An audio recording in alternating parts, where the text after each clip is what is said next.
preferred treatment. So Ooh, see, that's the tricky part. That's that law of unintended consequences. Yeah, well, they don't care. Election year. Well, then you can guess what they're caring about. The next is the taxpayer protection. The taxpayer should not be expected to pay for Wall Street's mistakes. Okay, folks, this is not Wall Street's mistakes. Wall Street didn't make these loans. Wall Street bought these loans. Yeah. They bought, okay, it was your bank that made the mistake. Or wherever you got the loan Wherever from. you got the loan. What Wall Street does is Wall Street, every week they buy loans from other people. That's how it works.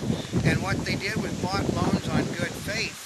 And then they, okay, well, we're trying to get, some idiot didn't bother to look at the fact that people couldn't pay the loans and they didn't have fixed mortgages. This is like junk bonds, in a way. If you don't have a fixed mortgage, you get the rates up.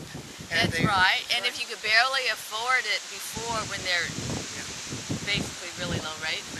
This was somebody in accounting or on these Wall Street firms when they recommended to buy this stuff, thought that this stuff had all been approved and the credit was sound on all these people. That's the guy that should be in jail. Oh. You know where assumptions get you, don't you? Yeah.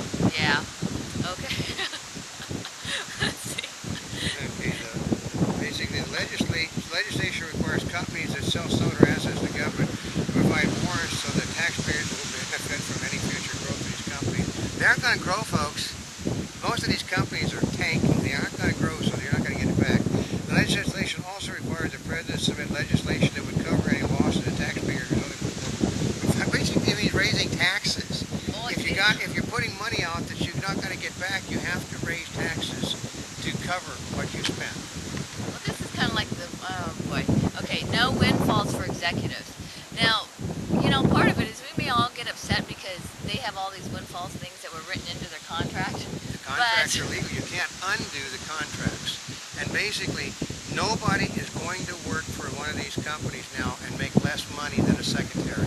Yeah, they're not going to do that. No, I mean, when it costs a couple of $100,000 just to buy a seat on the exchange, you're not going to take a job at the head of a company that they're making less money than you got a guy walking around in a funny red jacket and the Wall Street Exchange is making. Yeah, there's no way. So it's not going to happen. Basically, you're going to have federal executives running all these businesses. Oh, and this is a good one too. What? All of you people that are bitching up a storm about we're getting socialism, we're going to be taking over businesses and running them. The government runs businesses on an everyday basis. I mean, they run cat houses, they run porn shops, they run strip joints, they run bars, they run gun shops, they run liquor stores.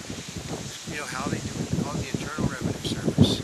They seize a business. True. They do that all the time. You can't pay your taxes. They seize your business. You're stuck with that business on the federal rolls until they can sell it. So they do this on an everyday basis. But isn't this different? No, same difference. They're running something they don't know how to run. Well, that part is probably true. Yeah. Okay, also it has strong oversight here. Rather than giving the Treasury all the funds at once, the legislation gives the Treasury $250 billion immediately. Then requires, this is where we talked about that stepped up part. Then it requires the President to certify that additional funds are needed, $100 billion. Then $350 billion subject to the congressional approval or disapproval, shall we say. Yeah, but the whole trick is, what it says in the 440 pages is, though, the Treasury Secretary within 2 days must submit what what he wants to purchase to Congress. And basically Congress can disapprove of his expenditures.